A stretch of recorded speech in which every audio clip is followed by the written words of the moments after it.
1980s ల నుంచి తెలుగు ప్రేక్షకులను అలరిస్తూ వస్తున్నారు చిరంజీవి. మాస్ ప్రేక్షకులతో పాటు ఇటు క్లాస్ ప్రేక్షకులలో భారీ ఫ్యాన్ ఫాలోయింగ్ కలిగి ఉన్నారు. మెగాస్టార్ చిరంజీవి నుంచి సినిమా వస్తుందంటే ప్రేక్షకులు థియేటర్ల ముందు బారులు తీరేవారు. ఇప్పటి వరకు 150 సినిమాలు విడుదలయ్యాయి. ప్రజెంట్ వశిష్ఠ అనే దర్శకుడితో విశ్వంబర్ అనే సినిమా చేస్తున్నారు. ఈ సినిమా షూటింగ్ చివరి దశకు చేరుకుంది. ఈ సినిమా తర్వాత అనిల్ రావిపూడితో తన 150వ సినిమా చేస్తున్నారు. రీసెంట్ గా ఈ సినిమాకు సంబంధించి పూజా కార్యక్రమాలు అటాసంగా మొదలయ్యాయి. త్వరలోనే రెగ్యులర్ షూటింగ్ మొదలుపెట్టి వచ్చే సంక్రాంతికి విడుదల చేయాలనే ఆలోచన ఉన్నారు. అయితే ఈ సినిమాకు సంబంధించి ఒక వార్త ఫిలిం నగర్ లో హల్చల్ చేస్తుంది. ఈ వివరాలు ఇప్పుడు మనం తెలుసుకుందాం. మెగాస్టార్ చిరంజీవి తన సెకండ్ ఇన్నింగ్స్ లో ఖైదీ నెంబర్ 150 తో రీ ఎంట్రీ ఇచ్చారు. వివి వినయ్ దర్శకత్వంలో వచ్చిన ఈ సినిమా సూపర్ హిట్ అయింది. ఆ తర్వాత సైరా అనే సినిమాతో పాన్ ఇండియా లెవెల్లో ప్రేక్షకుల ముందుకు వచ్చారు. కానీ ఈ సినిమా ప్రేక్షకులను ఆకట్టుకోలేకపోయింది. స్టైలిష్ దర్శకుడిగా పేరొందిన సురేందర్ రెడ్డి ఈ సినిమాకి దర్శకత్వం వహించారు. పేరుకు ఈ సినిమాకు దర్శకులు ఉన్నారు. కానీ చిరంజీవి మొత్తం హ్యాండిల్ చేసినట్టు ఫిలిం నగర్ లో వార్తలు వస్తున్నాయి. ఖైదీ నెంబర్ 150 సినిమా విషయంలో సక్సెస్ అయిన చిరంజీవి సైరా సినిమాతో ఫ్లాప్ అందుకున్నారు. దర్శకత్వంలో వేలు పెట్టడం వల్లే ఫలితం తేడా కొట్టిందని పుకార్లు అయితే వచ్చాయి. ఈ సినిమా తర్వాత కొరటాల శివతో చేసిన ఆచార్య సినిమా ఎంత పెద్ద డిజాస్టర్ అందరికీ తెలిసిందే.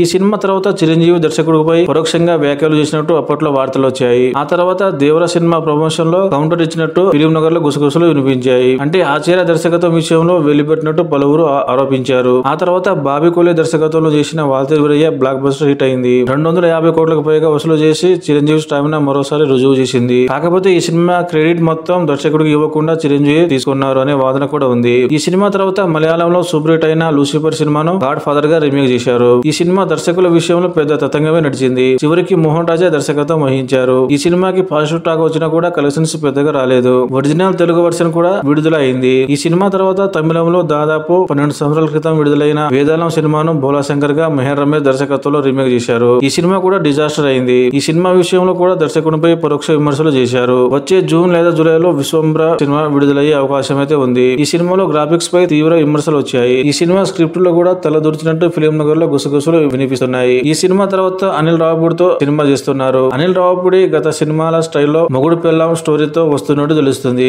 ఈ సినిమా విషయంలో చిరంజీవి దర్శకుడికి ఫ్రీ హ్యాండ్ ఇస్తే స్క్రిప్ట్ లో ఉన్నట్టు తెర మీదకి వస్తుంది. ఒకవేళ స్క్రిప్ట్ లో సలహాలు ఇస్తే అనిల్ రావిపూడి కూడా సరెండర్ అవుతారు. మొత్తానికి అనిల్ రావిపూడికి హిట్ రావాలన్నా మొదటి ఫ్లాప్ రావాలన్నా చిరంజీవి చేతిలో ఉంది.